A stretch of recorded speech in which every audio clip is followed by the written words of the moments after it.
नमस्कार दोस्तों, स्वागत है हमारे चैनल पर जहां हम जीवन की सच्ची कहानियां सुनाते हैं जो दिल को छूती है और दिमाग को राहत देती है। आज की कहानी है एक छोटे से गांव की जहां की मिट्टी में जिंदगी की खुशबू है, लेकिन एक लड़के के दिमाग में ओवरथिंकिंग का जहर। नाम है उसका रामू। ये कहानी बताएगी कि ओवरथिंकिंग क्या है, ये कैसे जिंदगी बर्बाद करती है और गांव की सादगी से इसे कैसे कंट्रोल किया जाए। तैयार है? चलिए शुरू करते हैं। हमारा गांव है हरिपुर, हिमालय की तलहटी में बसा। यहाँ की हवा इतनी शुद्ध कि सांस लेते ही मन तरोताजा हो जाता, लेकिन रामू के लिए ये हवा भी बोझ लगती थी। रामू 25 साल का जवान लड़का, गांव के किसान का बेटा। पिताजी खेतों में मेहनत करते, माँ घर संभालती और छोटी बहन स्कूल जाती। रामू ने शहर जाकर पढ़ाई की थी, लेकिन वापस लौट आया। क्यों? क्योंकि उसका दिमाग कभी चैन नहीं लेता था। रामू ओवरथिंकिंग का शिकार था।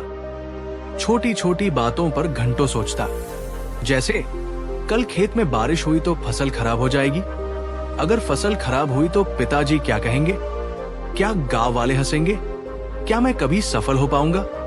ये विचार उसके दिमाग में घूमते रहते जैसे चक्की में अनाज।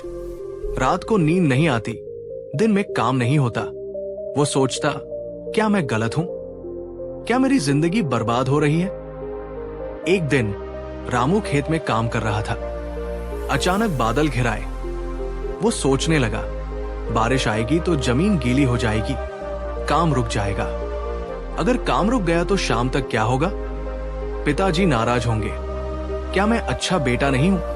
उसके हाथ रुक गए। वो वही बैठ गया, सिर पकड़कर। ओवरथिंकिंग ने उसे लकवाग्रस्त कर दिया। गांव की बुजुर्ग अम्मा, जो पास के आम के पेड़ के नीचे बैठी थी, ने उसे देखा। अम्मा 70 साल की, गांव की सबसे बुद्धिमान महिला। वो बोली, बेटा रामू, क्या हुआ? चेहरा क्यों उतरा है? रामू ने सब बता दिया। अम्मा हंसी, ये तो ओवरथिंकिंग है बेटा, दिमाग का दुश्मन। लेकिन गांव की मिट्टी में इसका इलाज है। सुन, मैं तुझे कहानी सुनाती हूं और साथ में सिखाती हूं इसे कंट्रोल कैसे करें।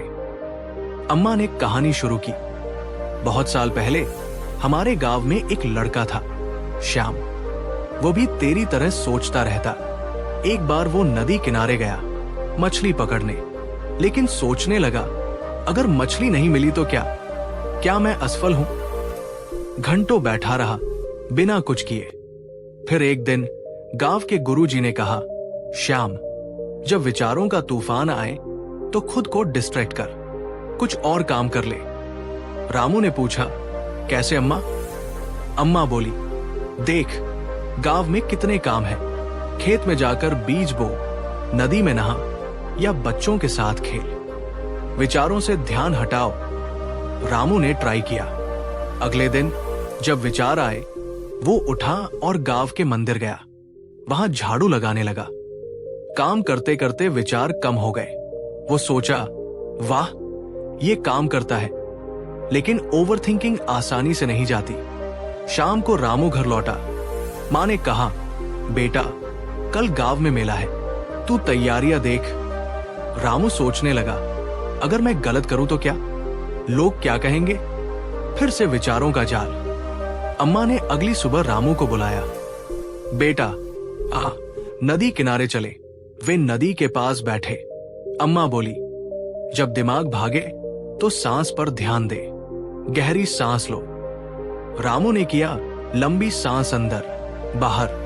5 मिनट में मन शांत हो गया। अम्मा ने कहा, ये डीप ब्रीदिंग है, रोज करो। फिर अम्मा ने मेडिटेशन सिखाया। बैठ, आंखें बंद कर, विचारों को आते जाते देख, लेकिन पकड़ मत, जैसे नदी का पानी बहता है। रामू ने अभ्यास किया। पहले दिन मुश्किल लगा, लेकिन धीरे धीरे विचार कम हुए। वो सोचा, गांव की प्रकृति कितनी मददगार है। कहानी जारी रही। श्याम ने भी यही किया। वो रोज सुबह नदी किनारे मेडिटेट करता। उसके विचार कम हुए और वो सफल किसान बना। रामू अब बेहतर महसूस कर रहा था, लेकिन शाम को पिताजी से बात हुई। पिता बोले, बेटा खेत का काम ठीक से कर। रामू सोचने लगा, क्या मैं परफेक्ट नहीं हूं? अगर गलती हुई तो? अम्मा ने देखा और कहा, ट्रिगर समझो। क्या चीज विचार शुरू करती है? जैसे पिता की बात। इसे पहचानो और कहो, मैं परफेक्ट नहीं लेकिन कोशिश कर रहा हूं। परफेक्शनिज्म छोड़ो बेटा, जिंदगी गलतियों से सीखती है। रामू ने नोटबुक में लिखना शुरू किया। रोज शाम को विचार लिखता, क्या ट्रिगर था, क्या सोचा। इससे उसे पैटर्न समझ आया। वो कम सोचने लगा। एक दिन बारिश हो गई। रामू सोचने लगा, फसल खराब हो जाएगी। अम्मा बोली, सोचने के लिए समय सीमा रख। 10 मिनट सोच, फिर रोक, और याद रख, जो तेरे नियंत्रण में है उसी पर फोकस कर। बारिश को रोक नहीं सकता, लेकिन खेत की मरम्मत कर सकता है। रामू ने किया। 10 मिनट सोचा, फिर काम पर लग गया। विचार रुक गए। अम्मा ने रामू को जंगल में ले जाया। ये फॉरेस्ट बाथिंग है। पेड़ों के बीच घूमो, प्रकृति महसूस करो। रामू ने किया। पत्तों की सरसराहट, हवा की ठंडक, सबने मन शांत किया। वो योग भी सीखा, जैसे प्राणायाम। गांव में वो बच्चों को पढ़ाने लगा। दूसरों की मदद करने से खुद के विचार कम हुए। रामू के नकारात्मक विचार, मैं असफल हूं। अम्मा बोली, इन्हें चुनौती दो, सबूत ढूंढो कि तू सफल है। रामू ने किया। विचार कमजोर पड़े। अम्मा ने कहा, खुद से प्यार कर, तू अच्छा है। रामू ने खुद को माफ किया। फिर डर का सामना, शहर जाकर नौकरी की कोशिश की। ओवरथिंकिंग कम हो गई। महीनों बाद रामू बदल गया। वो खुश था, काम करता, परिवार के साथ हंसता। गांव वाले कहते, रामू अब पहले जैसा नहीं। वो दूसरों को सिखाने लगा। श्याम की तरह वो सफल किसान और गांव का नेता बना। दोस्तों, ये थी रामू की कहानी। ओवरथिंकिंग हर किसी को होती है, लेकिन गांव की सादगी से इसे कंट्रोल कर सकते हैं। अगर आपको पसंद आई, लाइक, शेयर, सब्सक्राइब करें।